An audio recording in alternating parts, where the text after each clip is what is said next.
ഇനി വേറൊരു ദുരിതം, ഇറാൻ ഒരു 100-300 മിസൈൽ ഇസ്രായേലിലേക്ക് അയച്ചു എന്ന് വെച്ചോ. 2-3 ഇറാഖും ഒക്കെ കഴിഞ്ഞ് ദൂരം എത്രയുണ്ടെന്നറിയാം ഇസ്രായേലിലേക്ക്. ഇത്രയും ദൂരത്തേക്ക് വരുന്ന മിസൈലിനെ ചെറുക്കാൻ വളരെ എളുപ്പമാണ്.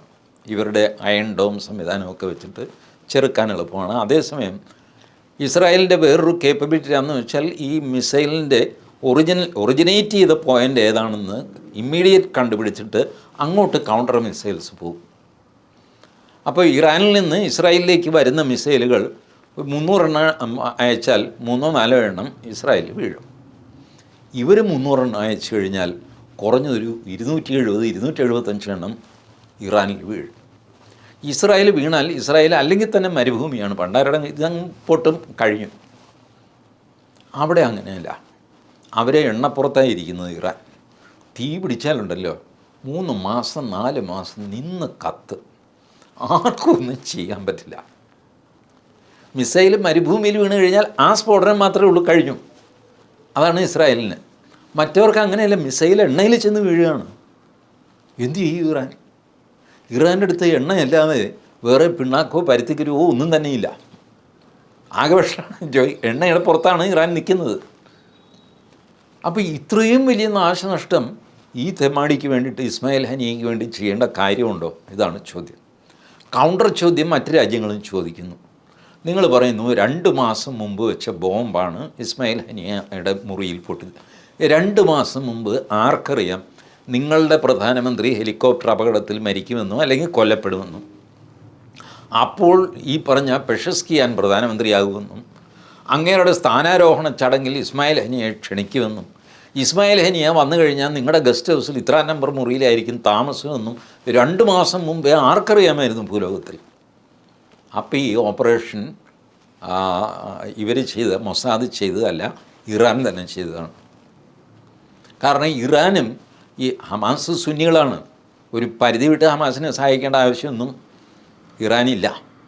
മുസ്ലിങ്ങളുടെ ആധിപത്യം കിട്ടാൻ വേണ്ടിയിട്ട് ചെയ്യുന്നതാണ്. അതിനപ്പുറത്തേക്ക് സുന്നിക്ക് വേണ്ടി പ്രാണം കൊടുക്കാനൊന്നും ഷിയയെ കിട്ടില്ല. ഈ ഭൂമിയിൽ ഏറ്റവും വലിയ ശത്രുത ഏതാണെന്ന് ചോദിച്ചു കഴിഞ്ഞാൽ ഷിയ സുന്നി ശത്രുതയാണ്. അത് കഴിഞ്ഞിട്ടേ വേറെ എന്ത് ശത്രുതയുള്ളൂ? ഈ ഖുറാനിൽ എഴുതി വെച്ചിട്ടില്ലേ, കാണുന്നിടത്ത് വെച്ച് കൊന്നു കളയണം കാഫിറുകളെ എന്നൊക്കെ പറഞ്ഞിട്ട് എന്നെയും വായുത്തിനെയൊക്കെ കൊല്ലണം എന്നൊക്കെ പറഞ്ഞ് എഴുതിയിട്ടുണ്ട്. കാര്യമൊക്കെ ശരി. പക്ഷേ ബേസിക് ഒരു ടാർഗറ്റ് ആരാന്ന് ചോദിച്ചു കഴിഞ്ഞാൽ ഷിയയുടെ ടാർഗറ്റ് സുന്നിയും, സുന്നിയുടെ ടാർഗറ്റ് ഷിയയുമാണ്. ഭാരതത്തിൽ ഷിയാക്കളുടെ എണ്ണം തീരെ കുറവാണ്, കേരളത്തിൽ മൈന്യൂട്ടാണ്. അതുകൊണ്ടാണ് നമുക്കിത് മനസ്സിലാവാത്തത്, ഇവർ തമ്മിലുള്ള ശത്രുതയുള്ളത്. അപ്പോൾ ആ സംഗതി വെച്ചിട്ട് ഇസ്മായിൽ ഹനിയയെ ഇവർ തന്നെ, ഇറാൻ തന്നെ കൊന്നു കളഞ്ഞതാണ്. എന്നിട്ട് ഇസ്രായേലിൻ്റെ തലയിലിടുക. അങ്ങനെയെങ്കിലും സിറിയയെ, ലെബനനെ, ഇവരെയൊക്കെ പ്രകോപിപ്പിക്കുക. ഇതൊക്കെയല്ലേ നിങ്ങളുടെ ആശയം എന്ന് ചോദിക്കുമ്പോൾ ഡിഫെൻസീവിലായി പോകുന്നു ഇറാനും ഇത് എക്സ്പ്ലെയിൻ ചെയ്യാൻ പറ്റുന്നില്ല. പെഷസ്കിയാൻ, ഇറാനിയൻ പ്രൈം മിനിസ്റ്റർ, ഇതിനെ അനുകൂലിക്കുന്നില്ല, ഇസ്രായേലിനെ ആക്രമിക്കണം എന്നുള്ളതിനെ അനുകൂലിക്കുന്നില്ല. അവരുടെ ക്യാബിനറ്റിൽ തന്നെ എതിരഭിപ്രായമുള്ളവരുണ്ട്. അതാണ് ഇത്രയും താമസിക്കുന്നത്. ഇറാനിലെ ജനത ഇതൊട്ടും ആഗ്രഹിക്കുന്നില്ല. അവർ ഹിജാബിനെതിരെ സമരം ചെയ്ത സ്ത്രീകളാണ്, പുരുഷന്മാരുടെ കാര്യം പറയുകയും വേണ്ട. അപ്പോൾ അവരെ സംബന്ധിച്ചിടത്തോളം ഇമ്മീഡിയറ്റ് ത്രെറ്റെന്ന്, ശല്യമെന്നൊക്കെ അവർ ലിസ്റ്റ് ചെയ്തിരിക്കുന്നത് പാകിസ്ഥാനും അഫ്ഗാനിസ്ഥാനുമാണ്, അവരുടെ അയൽവക്കം. അതാണ് അവരുടെ പ്രൈം ടാർഗറ്റ്, അല്ലാതെ ഇസ്രായേലല്ല. അതേസമയം ഈ ഖമേനിക്ക് ഇതൊരു നാണക്കേട്, പുള്ളിയുടെ തലക്കെട്ടിനും താടിക്കും ഒരു നാണക്കേട്.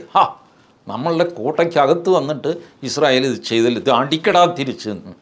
അടിക്കാൻ ചേട്ടാ, വരട്ടെ, ചേട്ടൻ്റെ മാനം പോകുന്നു. ഓരോ ദിവസം നീ താമസിക്കും തോറും എൻ്റെ മാനമാണ് പോകുന്നത്. ഇതാണ്. അപ്പോൾ വെറും ഒരു പ്രസ്റ്റീജ്, ഈ ഖമേനിയുടെ പ്രസ്റ്റീജിന് വേണ്ടിയിട്ട് ഇത്ര വലിയൊരു അപകടത്തിലേക്ക് എടുത്ത് ചാടണം എന്നുള്ളതാണ് ഇറാൻ അഭിമുഖീകരിക്കുന്ന പ്രശ്നം. എനിക്ക് തോന്നുന്നത് ഒരു റീസണബിൾ തിങ്കിങ് ഉള്ള ഒരു പൗരൻ ഇറാനിലുണ്ടെങ്കിൽ അവർ പറയും ഇതങ്ങ് വിട്ടേക്ക്, ഈ കളി നമുക്ക് മുതലാകുന്ന കളിയല്ല. ഇസ്രായേലിനാണെങ്കിലോ മേല് കീഴ് നോക്കാനില്ല. 4 പാട് ശത്രുക്കളാണ്, ലോകം മുഴുവൻ ശത്രുക്കളാണ്. ഇനിയിപ്പോൾ നഷ്ടപ്പെടാൻ അവർക്കൊന്നുമില്ല. ഒരു മിസൈൽ എങ്ങോട്ട് വിട്ടാലും ശത്രുവിൻ്റെ പുറത്തേ വീഴുള്ളൂ.